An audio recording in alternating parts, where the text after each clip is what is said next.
Hello guys, welcome back to Incotech channel. Hi guys, ఈ వీడియోలో మీరైతే షామీ 15 Pro గురించి అయితే తెలుసుకోబోతున్నారు. ఈ వీడియోలోకి వెళ్ళే ముందు అయితే ఈ వీడియోలో మీకు ఏదైనా ఇన్ఫర్మేషన్ వాడుతా అనిపిస్తే కానీ లైక్ అండ్ సబ్స్క్రైబ్ అయితే చేసుకోండి. ఇంకా ఈ ఫోన్ గురించి మాట్లాడుకుంటే మనకి ఇండియాలో అయితే ఇంకా లాంచ్ అయితే కాలేదు, లాంచ్ అయ్యే ఛాన్సెస్ అయితే తక్కువ. ఇదైతే చైనాలో అయితే లాంచ్ అయిపోయింది. ఈ ఫోన్ ఒక డిస్ప్లే గురించి మాట్లాడుకునే ముందు అయితే మనకి ఈ ఫోన్లో మనకి కొన్ని ప్లస్ పాయింట్స్ ఉన్నాయి, కొన్ని మైనస్ పాయింట్స్ ఉన్నాయి. అవన్నీ నేను లాస్ట్లో అయితే చెప్తాను. ఇంకా ఈ ఫోన్ ఒక డిస్ప్లే గురించి మాట్లాడుకుంటే 6.73 2K LTPలోడ్ AMOLED 120Hz రిఫ్రెష్ రేట్తో అయితే ఈ ఫోన్ అయితే డిస్ప్లే అయితే వర్క్ అవుతుంది. ఇంకా నెక్స్ట్ ఇందులో మనకి బ్రైట్నెస్ గురించి మాట్లాడుకుంటే 3200 నీట్ పీక్ బ్రైట్నెస్ అయితే ఈ ఫోన్ సపోర్ట్ చేస్తుంది.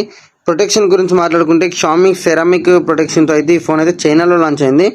మీరైతే గమనించాల్సింది ఏంటంటే ఇది మనకి ఇండియాలో వచ్చేటప్పుడు కొన్ని చేంజెస్తో అయితే లాంచ్ అవుతుంది. ఇంకా నెక్స్ట్ ఈ ఫోన్ యొక్క కెమెరా డిపార్ట్మెంట్ గురించి మాట్లాడుకుంటే ఇందులో మనకైతే 50 MP సెటప్తో అయితే ఈ ఫోన్ అయితే లాంచ్ కాబోతుంది. ఇది మనకి ఆప్టిమైజేషన్ పరంగా చూసుకుంటే పిక్స్ కొంచెం ఆప్టిమైజ్ చేస్తేనే కొంచెం బెటర్ క్వాలిటీ అయితే ఇస్తుంది. ఎందుకంటే ఇది ఫ్లాగ్షిప్ ప్రాసెసర్, ఇంకా ఫ్లాగ్షిప్ సిరీస్ కాబట్టి షామీలో ఇది మనం కొంచెం ఎక్స్పెక్టేషన్స్ అనేది హైలో ఉంటుంది కాబట్టి కొంచెం ఎక్కువనే వర్క్ చేయాలి. ఇండియాలో లాంచ్ అయ్యే టైంలో ఆప్టిమైజ్ చేస్తే ఇంకా కొంచెం బెటర్గా ఉంటుంది. 32 MP సెల్ఫ్ కెమెరాను కూడా వీళ్ళు ప్రొవైడ్ చేస్తున్నారు. ఇంకా నెక్స్ట్ ఈ ఫోన్ యొక్క ర్యామ్ అండ్ రోమ్ గురించి మాట్లాడుకుంటే ఇందులో మనకి LPDDR5Xతో పాటు UFS 4 అయితే వస్తుంది. ఇంకా దీని యొక్క వేరియంట్స్ అయితే మీకు డిస్ప్లే పైన అయితే కనిపిస్తున్నాయి. 12, 16, 256, 1TB వేరియంట్ వరకు అయితే మనకైతే ఇందులో అయితే మనకి అవైలబుల్గా ఉంది. ఇంకా ప్రాసెసర్ గురించి మాట్లాడుకుంటే మనకి రీసెంట్లీగానే ఫ్లాగ్షిప్ ప్రాసెసర్ లాంచ్ అయింది కదా మనకి స్నాప్డ్రాగన్లో నుంచి. స్నాప్డ్రాగన్ 8 Elite అయితే ఇందులో అయితే లాంచ్ చేస్తున్నారు. 3 నానో టెక్నాలజీ పైన బిల్డ్ అయిన ప్రాసెసర్ ఇది మనకి. ఆ ప్రాసెసర్కి తగ్గట్టుగా అయితే వీళ్ళైతే గేమింగ్ని మాత్రం ఆప్టిమైజ్ అయితే చేయలేదు. ఇందులో మనకి కొంచెం వార్మ్ అయ్యే ఛాన్సెస్ అయితే ఉన్నాయి. కూలింగ్ ఛాంబర్ కూడా మనకి ఇందులో కొంచెం తక్కువగా ఉంది. 4053 mm² మాత్రమే ఉంది. ఇందులో మనకి కొంచెం హెవీగా అయ్యాల్సింది, ఎందుకంటే కొంచెం హీట్ ప్రాబ్లమ్స్ అయ్యే ఛాన్సెస్ ఎక్కువగా ఉన్నాయి కాబట్టి. ఇంకా నెక్స్ట్ ఇందులో మనకి బ్యాటరీ డిపార్ట్మెంట్ గురించి మాట్లాడుకుంటే బ్యాటరీ ఒకటి మనకి హెవీగానే ఇచ్చారు. ఎందుకంటే ఇందులో మనకి 6100 mAh మ్యాసివ్ బ్యాటరీని ప్రొవైడ్ చేస్తున్నారు. దాంతో పాటుగానే మనకి 90 watts ఫాస్ట్ ఛార్జింగ్ సపోర్ట్ చేస్తుంది, అలాగే 50 watts వైర్లెస్ ఛార్జింగ్ కూడా సపోర్ట్ చేస్తుంది.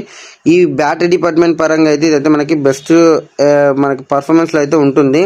ఇంకా ఫైనల్గా ఇందులో మనకి AI కూడా యూజ్ చేశారు. జనరల్గా మీకు అయితే కనిపిస్తున్నాయి AI రైటింగ్ అని, AI ఫిలిం అని సంథింగ్ కొన్ని అయితే వాడుతున్నారు ఇందులో జనరల్ యూజర్స్కి. ఇంకా AI ఎడిటింగ్ అని, సంథింగ్ ఫోటో ఎరేజర్ కానీ అలాంటివి అయితే వాడుతున్నారు. ఇందులో మనకి అలాగే IP68 రేటింగ్తో అయితే వస్తుంది. మేబీ 69 ఇచ్చింటే ఇంకా కొంచెం బెటర్గా ఉండేది మనకి. ఇంకా ఫైనల్గా ఇందులో మనకి ప్లస్ పాయింట్స్ వచ్చేసి కనెక్టివిటీస్ అయితే ఒకసారి చూసేసేయండి, మీకు డిస్ప్లే పైన అయితే కనిపిస్తున్నాయి.